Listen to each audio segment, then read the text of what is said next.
Financial markets పై పట్టు సాధించాలనుకునే వాళ్ళు Revanth conduct చేసే వెబినార్ కోసం ఈ నెంబర్ కి కాల్ చేయండి. నమస్తే, వెల్కమ్ టు సుమన్ టీవీ. నేను విష్ణు. ప్రస్తుతంతో పాటు amphi registered mutual fund distributor wealthy Chakradhar గారు ఉన్నారు. వారితో మాట్లాడదాం. సార్ నమస్తే. సార్ చక్రధర్ గారు. నమస్తే అండి. సార్ చక్రధర్ గారు, ఈ రియల్ ఎస్టేట్లో జరుగుతున్న మోసాలకు ఎక్కువగా సెలబ్రిటీలే బాధితులుగా అవుతున్నారు. మన ఈ మధ్య రీసెంట్గా చూసాం, ఒక ప్రాపర్టీ విషయంలో జూనియర్ ఎన్టీఆర్ గారు కూడా కొంత ఇబ్బంది ఎదుర్కొన్నారు.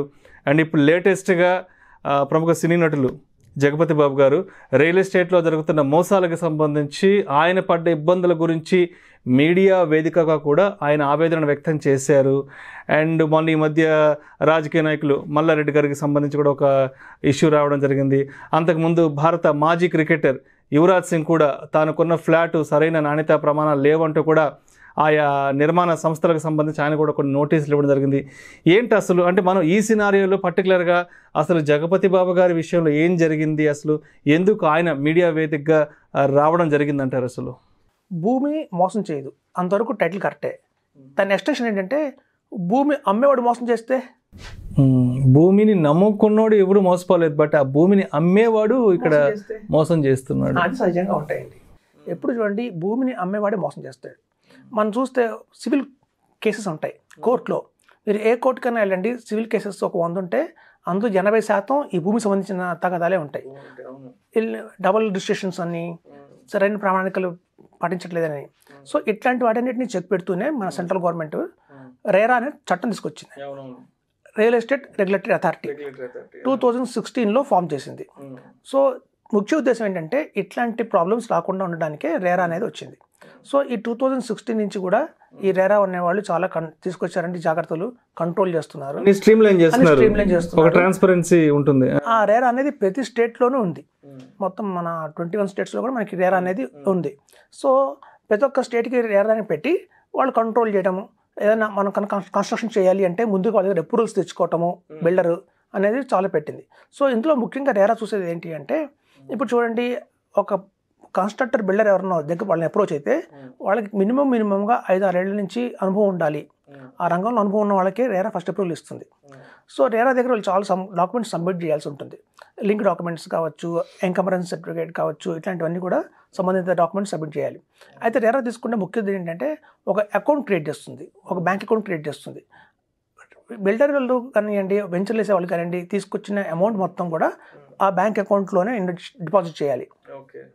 సో వాళ్ళు ఇచ్చిన ఈ 70% ఆఫ్ ద అమౌంట్ కంపల్సరీగా ఆ బ్యాంక్ అకౌంట్లోనే ఉండాలి. వాళ్ళు ఇచ్చే ప్రతి పేమెంట్ కూడా ఆ బ్యాంక్ అకౌంట్ నుంచి చేయాలని రూల్స్ పెట్టింది. సో ఎవరైనా ఇన్వెస్టర్స్ కానీ వచ్చినా కూడా ఆ డిపాజిట్ని ఫస్ట్ ఆ అకౌంట్లోకి తీసుకోవాలి వాళ్ళు. అలా ఎందుకు పెట్టింది అంటే, రేపొద్దున ఈ బిల్డర్ కట్టకపోయినా ప్రొటెక్షన్ అయితే ఉంటుంది కదా, డిపాజిటర్స్ కానివ్వండి, లేకపోతే బిల్డర్స్ ఎవరైతే ప్లాట్ కొనుక్కుంటున్నారో వాళ్ళ డబ్బులు కంట్రోల్లో ఉంటాయి. కంట్రోల్ ఉన్నప్పుడు ఈ బిల్డర్ ఏదైనా పొరపాటు చేసినా ఇంకో బిల్డర్ ఆ డబ్బులు ఇచ్చి కంప్లీట్ చేయించవచ్చు. సో అమౌంట్ అంతా ఒక దగ్గర పార్క్ చేసి పెట్టాలి, కంపల్సరీగా పెట్టాలి. అలాగే మోటర్గేజ్ అంటారండి. అంటే చూడండి, హైరేజ్ అపార్ట్మెంట్స్ ఉన్నాయనుకోండి, హైరేజ్ అపార్ట్మెంట్స్ ఒక 20 ఫ్లోర్స్ ఉన్నాయనుకోండి, రేరా వాళ్ళు ఏం చేస్తారంటే first ground floor, first floor వాళ్ళ దగ్గర పెట్టుకుంటారు మోటర్గేజ్. దాన్ని అమ్మడానికి వీలు లేదు, దాన్ని అమ్మనీరు. మనం ఎప్పుడు అమ్మాలంటే ఈ సెకండ్ ఫ్లోర్ నుంచి వాళ్ళు అమ్మడానికి పర్మిషన్ ఉంటుంది. సో ఈ సెకండ్ ఫ్లోర్ నుంచి మొత్తం 19 ఫ్లోర్స్ వాళ్ళు బిల్డర్ అమ్ముకుంటారు. సో ఇప్పుడు జనరల్గా ఏంటంటే ఈ రేరా కంపెనీ వాళ్ళు ఇంకా చేసేది ఏంటంటే, మనం అనుకుందాం ఢిల్లీలో యువరాజ్ సింగ్ కూడా కొంచెం ఫేస్ చేసాడు అని, దానికోసంగా కూడా ఏంటంటే 5 సంవత్సరాల దాకా కూడా అది బిల్డర్ రెస్పాన్సిబిలిటీ అని చెప్పింది రేరా. అంటే మనం కట్టిన గోడలు ఏదైనా క్రాక్ ఇచ్చినా కూడా అప్ టు 5 years దాకా కనుక మళ్ళీ ఆ బిల్డర్దే రెస్పాన్సిబిలిటీ. ఆ మొత్తం అపార్ట్మెంట్ కనుక డ్యామేజ్ ఉన్న చిన్న మైనర్ రిపేర్స్ వచ్చినా కూడా వాళ్ళే సరి చేయాలని చెప్పేసి అలాంటి చట్టాలు కూడా తెచ్చాయి. సో ఇన్ని చట్టాలు తెచ్చినా కూడా జరిగే ప్రాబ్లమ్స్ జరుగుతూనే ఉన్నాయి. మోసం చేసేవాడు మోసం చేయకుండా ఆగట్లేదు. సో దానికి తగ్గట్టుగా ఏంటంటే మనం చూసుకోవాల్సిన రెస్పాన్సిబిలిటీ మినిమంగా ఏంటంటే, ఒక ఇన్వెస్టర్గా చూడాల్సింది ఏంటంటే, రేరా ఏదైనా మనం తీసుకునేటప్పుడు ఫస్ట్ లింక్ డాక్యుమెంట్ అనేది మోస్ట్ ఇంపార్టెంట్ అండి. లింక్ డాక్యుమెంట్ ఏంటంటే, మనతో ముందు ఈ ప్రాపర్టీని ఎవరు కొన్నారు, వాళ్ళ ముందు ఈ ప్రాపర్టీని ఎవరు కొన్నారు, వాళ్ళ ముందు ఎవరు కొన్నారు, అట్లా మనం 1950 నుంచి తీసుకోవాలంటారు. అంత చరిత్ర. సో అంత 1950 నుంచి కనుక లింక్ డాక్యుమెంట్ తీసుకుంటే మనం 100% సేఫ్లో ఉన్నట్లే లెక్క. తర్వాత ఎంకంబరెన్స్ సర్టిఫికేట్ కంపల్సరీ తీసుకోవాలండి. ఎంకంబరెన్స్ సర్టిఫికేట్లో ఏముంటుందంటే, లోన్లు ఏమన్నా ఉన్నాయా, ఈ ఆస్తికి సంబంధించిన ఏమైనా లోన్లు ఉన్నాయా లేదా అనేది క్లియర్ కట్గా మనకు ఎంకంబరెన్స్ సర్టిఫికేట్లో తెలిసిపోతుంది. So link document, encumbrance certificate compulsory.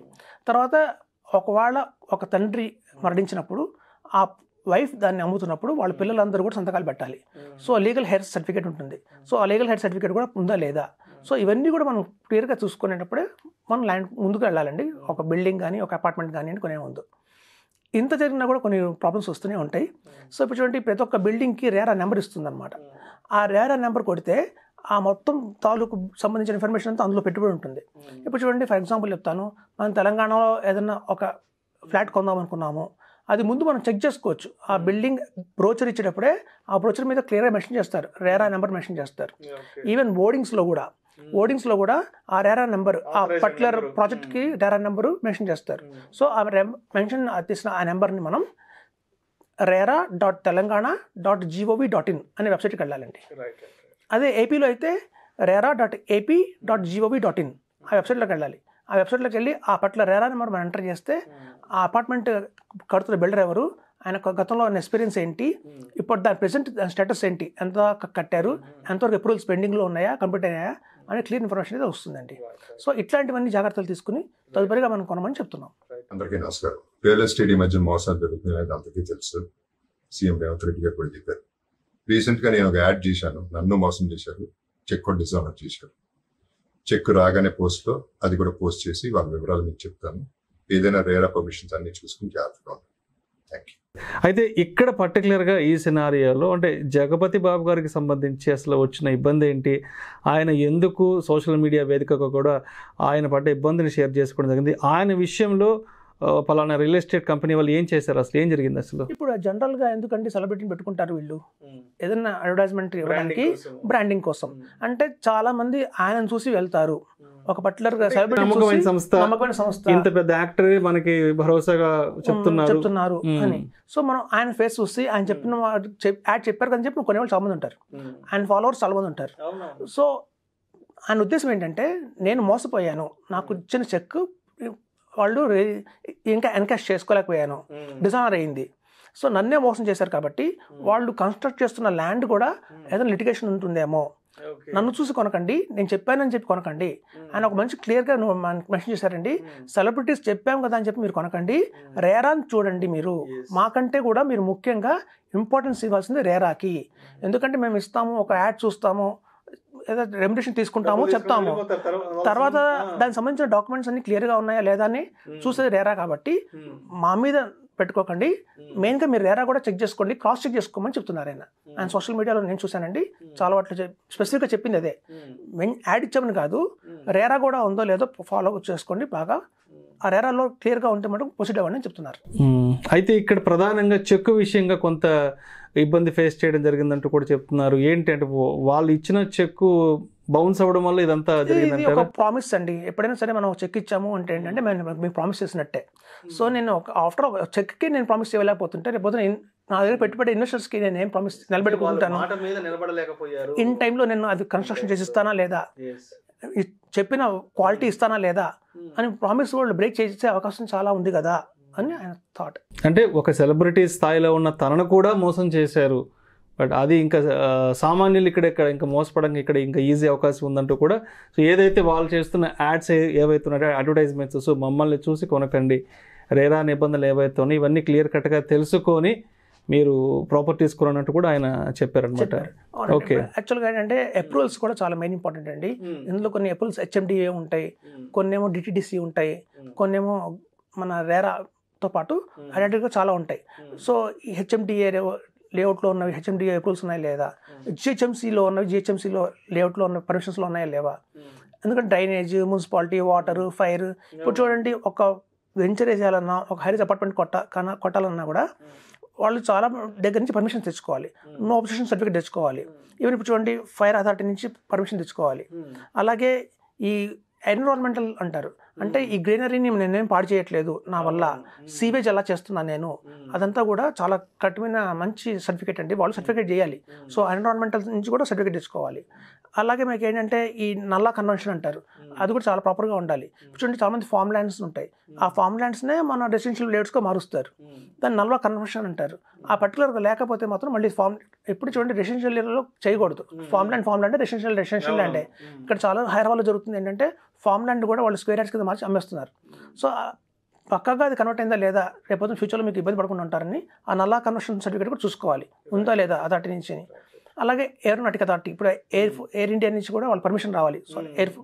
So ఎందుకంటే వాళ్ళకి హై రైజ్ అపార్ట్మెంట్స్ కట్టేటప్పుడు ఏంటంటే ఆ ఫ్లైట్స్కి ఏమైనా ఇబ్బంది జరుగుతుందా లేదా అని కూడా చూసుకుంటారు అనమాట. సో ఎయిర్పోర్ట్ అథారిటీ నుంచి కూడా వాళ్ళకి మనకి రిపోర్ట్ కావాలి. సో ఇవన్నీ పక్కడ్బందీగా ఉన్నాయా లేవా అని చూసిన తర్వాత అప్రూవల్స్ ఇవ్వాలి. ఇప్పుడు చూడండి ఈవెన్ గుజరాత్లో అనుకుంటాను, నిన్న మనం చూసాము ఒకటి, ఒక ప్లే జోన్లో ఫైర్ యాక్సిడెంట్ అయిపోయి చాలామంది చనిపోయారు. దానికి ఫైర్ అప్రూవల్స్ సరిగ్గా లేవు, అంటే ఎగ్జిట్ సరిగ్గా లేదు. ఎందుకంటే ఎప్పుడైనా సరే ఫైర్ చూసేది ఏంటంటే ఎస్కలేటర్లు ఉన్నాయి, అది ఓకే, మనకి ఒకవేళ ప్రమాదం జరిగితే లేదా అక్కడ ఓపెన్ గా ఉందా లేదా ఆల్టర్నేటివ్ సోర్సెస్ బయటకు వెళ్ళడానికి అవన్నీ కూడా ఫైర్ వాళ్ళు ఇన్స్పెక్షన్ చేస్తారు. సో కాబట్టి ఏంటంటే ఇవన్నీ కూడా ప్రికాషన్స్ అండి. ఈ సర్టిఫికేట్స్ అన్నీ ఉన్నాయి, ఆ స్టెప్ బై స్టెప్ చూసుకున్న తర్వాత మనం ముందుకు ఫర్దర్గా ముందుకు వెళ్ళాలి. Thank you so much Chakradhar గారు. థ్యాంక్స్. ఫైనాన్షియల్ మార్కెట్స్ పై పట్టు సాధించాలనుకునే వాళ్ళు రేవంత్ కండక్ట్ చేసే వెబినార్ కోసం ఈ నెంబర్ కి కాల్ చేయండి.